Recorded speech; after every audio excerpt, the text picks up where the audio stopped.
As we all know by now, Mayor Greenberg puts a strong emphasis on the health and safety of our community. Welcome into Louisville Focus. Today we're going to talk about holiday health and safety with some Metro employees. We've got some great information for you.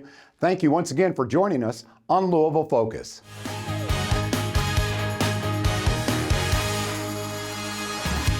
So we've established the fact that it's all about happy and healthy. So with us now from the Louisville Metro Health Department, I have two very special guests, Allison Schleck. Allison, welcome in.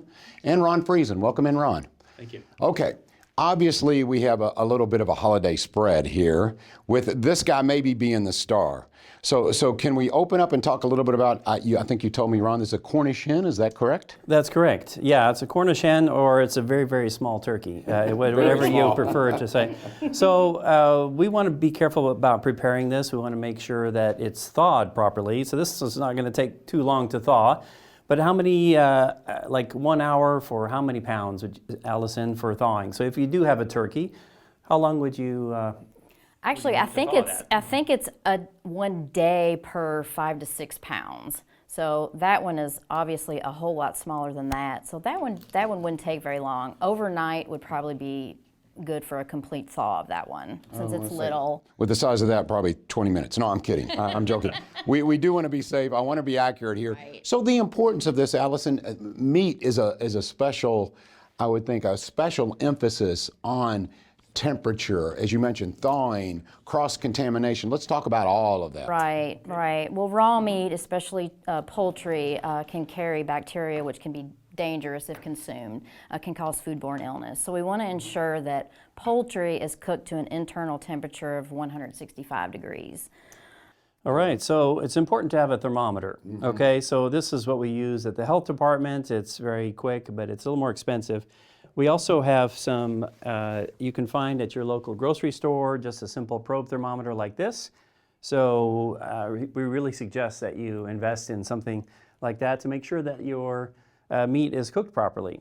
So when you're testing the temperature after it's cooked, then you'd want to go to the deepest part, the thickest part of the meat to make sure that it's reaching 165. That's especially important with a turkey, large hunks of meat, right? So is that the temperature that really kills any bad bacteria, correct? That's correct. Okay. So you'll easily, if you just take a surface temperature, you're going to get there pretty quickly, cooking maybe an hour or so. But that's why you want to test down deep into the meat there to make sure that everything is getting to 165. Okay? Taking the guesswork out of it, right? That's right, exactly. There are also some good recipes, that you can get on your phone, and also I like to make sure that I'm doing it right and all. So and there's a call I need to get here just a minute. Oh, Ron, hey, I have to interrupt you there. Keep in mind that you just touched a raw chicken with your bare hands, and now you're touching your phone, which means your germs are going to be on your cell phone, which could I'll just give it to my child over here, but yes, maybe not. Contaminate other food in your kitchen or your children if they grab your phone. So we want to make sure that you wash your hands with hot soapy water before you touch your phone. Preferably you don't have your phone in the kitchen, but we understand that's not necessarily practical. But there might be a safer way to do it. Do you have any ideas, Ron? Well, there's one thing that you could use, which would be a Ziploc bag, and put your phone inside there, and actually that would make it easier to clean afterwards. So you don't actually have to clean your phone, but it can still work. Can't believe this works. with a bag like this, and then then you can still touch it, and then if you need to use it later on for calling, then you come over, and we really should have a hand washing sink here, but we're going to use sanitizer for the time being. But then you can come over here and get your phone and and talk as you need to. And it goes without being said, this also applies countertops, et cetera. You don't want to be touching just about anything, but we want to make sure the emphasis is on, as you said, staying clean at all times, and especially when dealing with different kinds of food. Okay, so we know the dangers of meat, pretty well publicized here.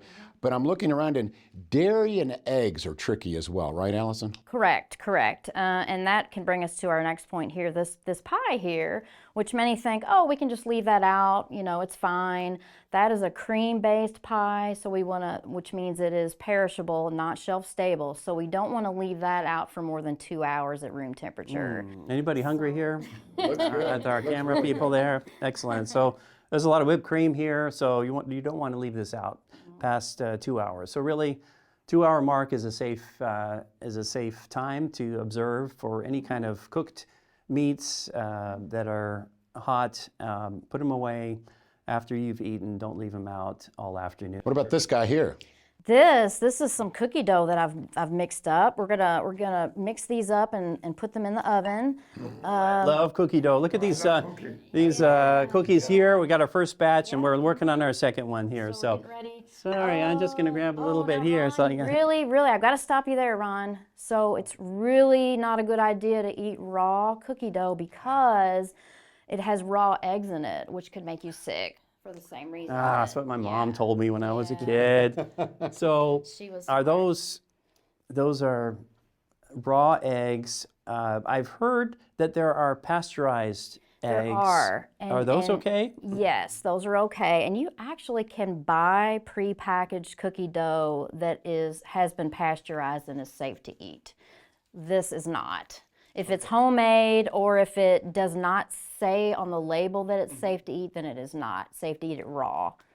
So in a nutshell, a little synopsis of everything. When it comes to meat, temperature is important. Cross-contamination with any of these is actually important.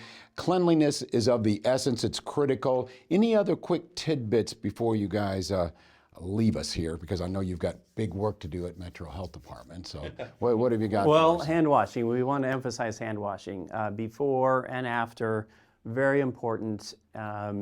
Don't take the risk of mixing and cross-contaminating. So again, like we showed you, we're doing different tasks here. So these should all be separate. This meat thing should be way separate from all the other baking preparation and ready-to-eat foods and things. So. Allison, any other takeaways for our folks who are watching here on Louisville Focus? That raw chicken juice is making me very nervous. So kind of brings home the point of how you want to keep your raw meat separate from anything that's ready to eat, because this splashes, it gets everywhere. So ideally you have separate cutting boards, separate knives. If you don't, just make sure that they're washed with hot soapy water before you move on to the handling the ready to eat food. Well, I tell you what, I wish I had you guys in my kitchen because, nothing like the Metro Louisville Health Department to give you like solid tips and expertise. So again, happy and healthy this holidays. That's what it's all about with the Louisville Health Department and of course right here on Louisville Focus.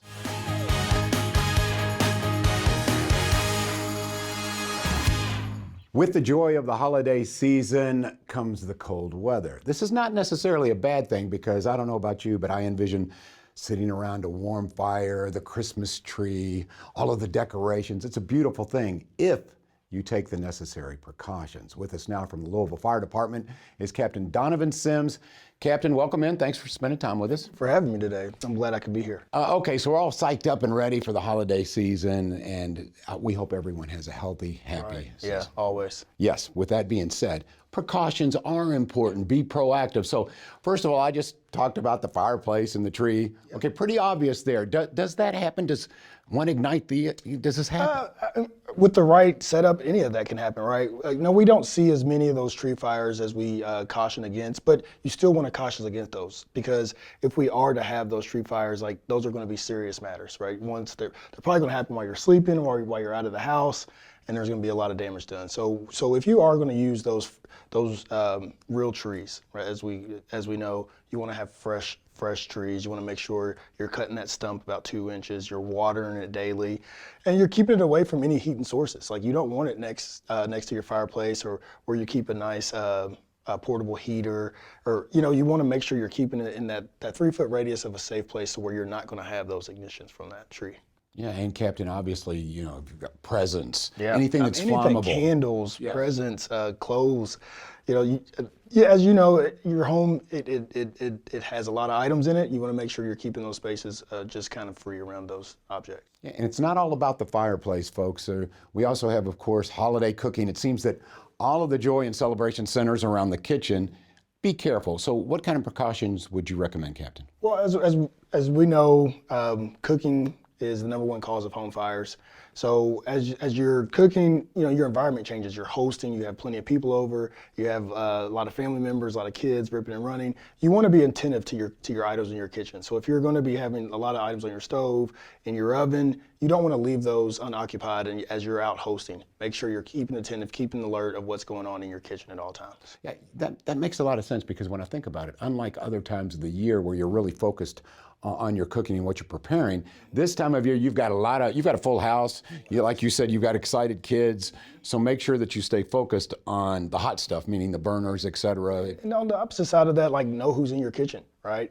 You got hot surfaces. If you have people who aren't usually in the kitchen, kids, for instance, make sure you know what they're doing. You don't want them to touch anything that's going to create a burn for them as well. And whenever we think of fire, of course, the combination of heat. So let's talk about heating your home, carbon monoxide, all of these things.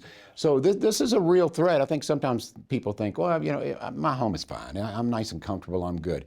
Talk about some of the things that they should be maybe leery of or aware of. Well, as you know, here in the Louisville area, we can go and have 2 to 3 false winters where it gets, you know, we think it's going to get cold and it gets warm again. Think it's going to get cold, it gets warm again, and we go back and forth. But during those times, you want to make sure you're taking care of your home. So have your any of your heating sources, your fireplace, your furnace, the chimneys, kind of professionally looked at. Make sure they're clean. There's no debris around those. Because as you firing those on, make sure your filters are changed out in your furnace. Because as you fire those things up, you know, that heat comes. If there's anything that could ignite and catch fire, you might not even know that. So these are times that you want to prepare for that. If you're using portable heaters in your home, again, that goes back to being safe. Make sure your portable heater is plugged in on its own. You don't want to have that plugged into a power strip with a TV or your phone charger, your iPad charger. You don't want to like have all that being pulled by one place because that heating source is going to pull as much as it can. That 3-foot radius for debris and kids and dogs. So you want to keep those around. If you're going to leave your areas, turn things off. Don't leave your portable heaters on. You know, don't leave your fireplace on if you're leaving the room or going to bed. And vice versa for your holiday lights. Do the same. When you're leaving rooms or going to bed, turn things off. They don't need to be left on for, you know, 8 to 10 hours throughout the night. I've heard also that if you leave, don't start your dryer and then leave the home, right? You should be in the home if something with a heating element is on. When all those heating elements on, you want to be home. You don't want to run there, but I'm just running to Target for, you know, a few minutes. I'm going to be back. You know, in the mornings as we're getting into these colder mornings, starting your car. You don't want to start your car in your garage. That those fumes, that carbon monoxide, all those things are coming back into your house. You might not know it right away. You know, but they're building. You can say, oh, I opened my garage door. No, if you're going to open your garage door, go ahead and pull your car all the way out and leave it on, leave it running. You know, if you're going to have to do that, I understand it. We want to just take the precautions. That one extra step is going to protect your home, your family, and even your neighbors. I know some of these questions probably elementary to you, but you mentioned carbon monoxide, and we all know the dangers of. You mentioned the car. Are there any other things that produce carbon monoxide that we should be aware of other than automobiles? Yeah, I mean, you can get your heaters in your home. If you have a gas stove, there's a lot of other things in your home. That's why we push for you to have those carbon monoxide alarms, those meters in your home, because it's you can be just going about your normal day and not even knowing that something's left on. Yeah, I don't know how many homes I've been in personally where the stove knob was slightly turned and there's this gas smell and they couldn't figure out what it was, where it was, and we come in with meters and we're like, oh, well, there it is. But if they didn't have like an alarm to go off or something, they might not have known. It's great to have someone like you with the years of experience. How many years did you say? Heading on 12. I'm 12 years. So you've seen a lot. And not to, I don't want to scare people, but I think sometimes it's okay to know, hey, these things do happen. Well, what kind of things have you seen during the holiday season in terms of maybe a little bit of damage to the home? Things could have been dangerous. You see these kind of things, correct? Yes. I mean, you could, in our line of work, We do see a lot. We see things that people would see in movies, things that people don't want to see. And you know, with the precaution in your home, like you don't want to use like your stove to heat your home. I understand, you know, you have family, you have people you want to keep warm and protect. You don't want to use things that are going to internally harm your family while you're also trying to protect them and keep them warm. So I've seen, you know, people use their stoves to warm their houses. People using, you know, running electric, you know, using electric from neighbor's house to theirs to run a generator inside their home so they can run other appliances. I mean, we're literally asking for an emergency incident, you know, in some of Yes. Be aware and use common sense. And I don't mean to be an alarmist, but certainly we want everyone happy and healthy this holiday season. I've got to tell you a quick story. So you'll laugh at this because nothing happened, no harm came of it, but it was funny. One morning I think I was in middle school, and I'm talking to my sister in the kitchen. And I'm leaning up by the stove, and I'm leaning up and just talking to her. And all of a sudden, she starts just beating me to death, and about boom, boom. I'm going, what's wrong? What's going on? My sweatshirt had caught on fire, and there was a hole this big. I was not burned whatsoever, but I was thinking, what did I do to make her so mad? But I was leaning, not thinking, just talking. Didn't realize there was a burner on, and whoa, suddenly, wow. Yeah, that's exactly right. All it takes. Your dish towels that you use real quick to wipe something off, and you throw it down, and you throw it on that stovetop. You know, you come by, you brush one of those knobs. You don't even know it. You didn't know it happened. It's real slow and low, and then next thing you know, you got a house fire. Captain Sims, thank you for the really helpful tips. And on behalf of everyone watching Louisville Focus and myself and other Metro employees, thank you for what you do. Oh, thank you. I mean, I mentioned when you came in, I said, you're in the line of fire, so to speak, but you really are. And I know it can be, and hopefully it's not this season for anyone. It can be a dangerous job, so thank you for what you do. I appreciate that. All right, once again, Captain Sims, the Louisville Fire Department. These tips are important, folks. Remember, safety first during the holidays. That way, everyone's happy.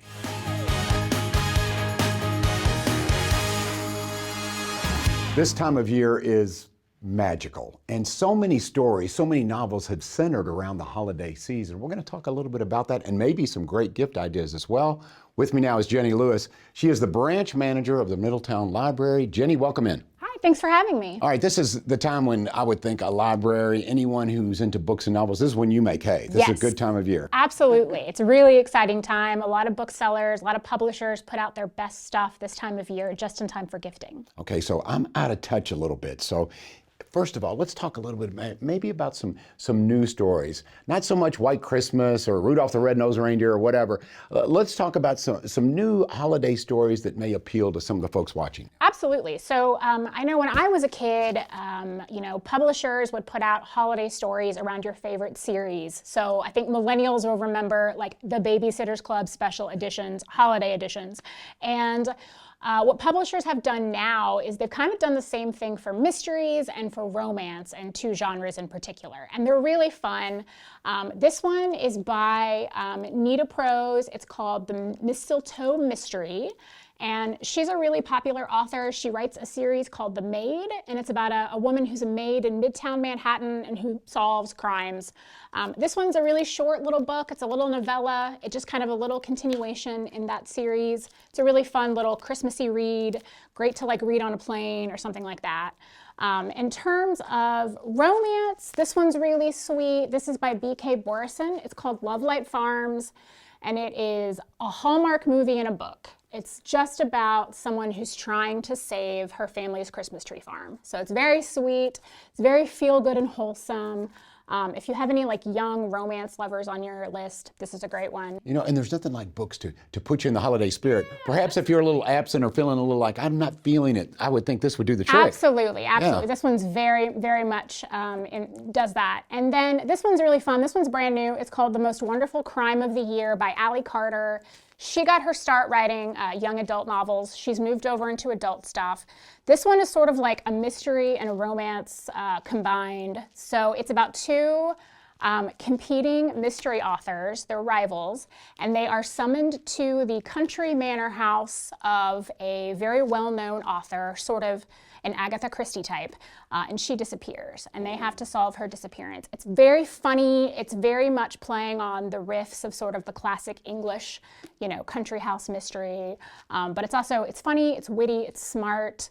It's very, very cute. Yeah, coming from you, that means a lot, because I would assume as a branch manager, you've read them all, so yeah. I try, but there's a lot of really great holiday reads out there that are a lot of fun, especially in those two genres in particular. Are there any recommendations that you have? Obviously, I mentioned some of the classics, but to read to the kiddos around Christmas time, is there any that you recommend? My favorite, still to this day, is The Best Christmas Pageant Ever by Barbara Robinson. It's so funny. It's about a bunch of kids who are doing their church's Christmas pageant, but it's not particularly a religious book. It's really about community. And this town, kind of the bad kids called the Herdmans, they crash the Christmas pageant basically and take over.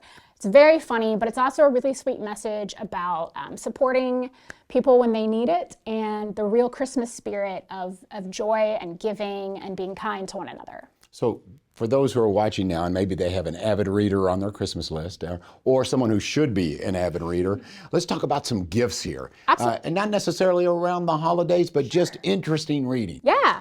So I brought with me some of the books that were really big in 2024. So speaking of books, to read with the kids, some really big hits from this year are the Diary of a Wimpy Kid series, Jeff Kinney's huge favorite of kids, middle grade readers. Very familiar with that. I mean, that is hugely popular. It's hugely popular. What do you attribute that to? What is that? Just a cool character? I think it's a cool character. I think Greg is really someone a lot of kids can identify with. I think also the drawings are helpful. There are a lot of kids who struggle with reading a chapter book.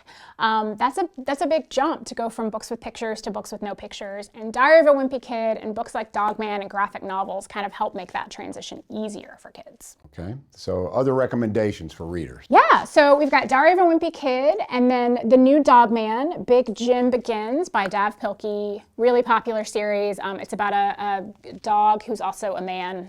Kids love it, I know, it sounds strange. And then another really fun one for fantasy readers is Impossible Creatures. This is book 1 of a series by Catherine Rundell. This is going to be great for kids who maybe are into Harry Potter or fantasy books like that. So that's got your kiddos sorted. For adults, the two big ones of 2024 were really James by Percival Everett and Backyard Bird Chronicles by Amy Tan. And James by Percival Everett is the story of, it's the adventures of Huckleberry Finn, but it's told from the perspective of Jim, who is the enslaved man that Huck takes with him on this journey. So we know the story through Huck's eyes, now we get it through Jim's eyes. So I would think it would have a historical slant to it Yes, as well. absolutely, absolutely. It's funny, it's clever, it's beautifully written. Percival Everett's one of our great American novelists writing right now.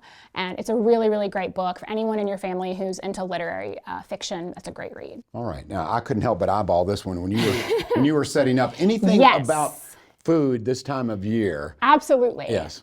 So if you have people on your list who are big fans of cooking or baking, you cannot go wrong with a cookbook as a gift. That's the King Arthur Big Book of Bread, and every kind of bread you could ever want to make is in that book.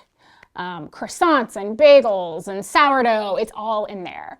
So that's a great one. Dolly Parton also has a cookbook out right now for anyone who, maybe you have someone on your list who likes to cook, but they don't have a lot of time, or they're not really into they're not trying to recreate Top Chef. They just want to cook some meals for their family. That'd be me. I am not a chef, but I like simple.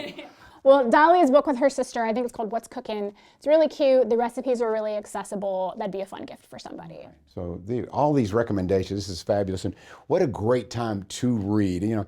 As I've mentioned in previous segments, I talk about the fireplace, and there's nothing like, hey, maybe a little bit of escape from a television screen or a computer screen, Yeah. and some good old-fashioned imagination reading. Yeah, absolutely. And one of my favorites of this past year is by Amy Tan. It's called The Backyard Bird Chronicles. Amy Tan, of course, wrote The Joy Luck Club and other works of fiction. And this is nonfiction, and it's beautifully illustrated as well. It's her observations and her sketches of the animals in her backyard when she was stuck at home during COVID. And it's just so lovely. You don't think about nature being right there in your suburban backyard, but it is. And that's kind of a sweet little homage to that. Okay, Jenny, before I let you go, I have to ask, because there are people say, why didn't you ask her? Well, what are you reading right now? Oh my gosh. A lot. I'm my fave right now. Well, I just got the advanced reader copy of the same person who wrote the Alexander Hamilton biography wrote one of Mark Twain, and so I've just started that. It's a brick. It's a really big one. So that's coming out this year in 2025. So do you like biographies, history, that sort of thing? I like all of it. I read mysteries, I read biographies, I read nonfiction, I read all of it. You know, and I would bet, and I think for those who have been hesitant to pick up a book, you make for a great conversationalist. You're what they call the middle, right? You're the one at the dinner party because you can talk about a number of things because you're so well read, right? We try to be, and we try to, at least if we haven't read a book, we try to know something about it so that when you come into the library and you tell us what you like to read, we can help you find more like. So for people who want recommendations before I let you go, they can come into the Middletown Library. They can come into and any chat of the with you. Louisville Free Public Libraries. You can also, right now on our website, which is lfpl.org, you can go online, and we're doing our adult winter reading program right now, and there is a form you can fill out, and we will deliver recommendations right to you. You don't even have to come inside. All right, so not only live the holidays happy and healthy, but also read about the holidays and some of these great gifts that you can give loved ones. Once again, Jenny Lewis, thank you so much. Thank you. And thank you for watching Louisville Focus.